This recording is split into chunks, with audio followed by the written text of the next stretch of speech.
বন্ধুরা, এই শাকগুলো দেখতে পাচ্ছ, এই শাকগুলো কি শাক বলো তো?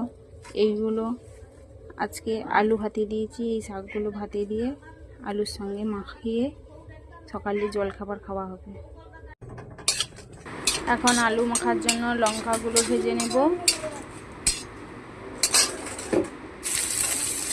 তারপরে পেঁয়াজগুলো ভেজে নিয়ে আলুটা মাখাবো। দারুণ লাগবে খেতে।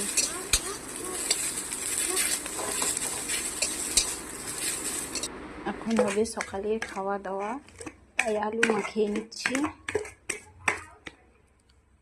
দেখো, সেই শাকটা ভাতে দিয়েছি কিরম হয়ে গেছে।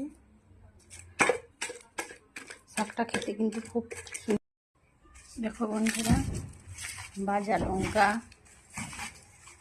আর ভাজা পেঁয়াজ দিয়ে আলুটা মাখিয়ে নেব।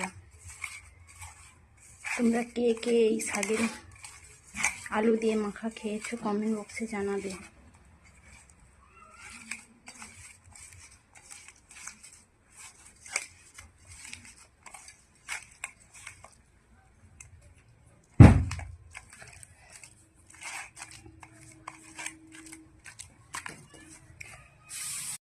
পুরো আলুটা মাখানো হয়ে গেছে, এবার খাওয়া দাওয়া হবে। এই শাকটি খেলে যাদের একেবারে রক্ত কম আছে শরীরে, তাদের খুব উপকার হবে।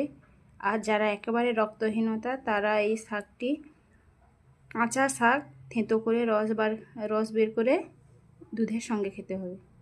দারুণ উপকার দেয়।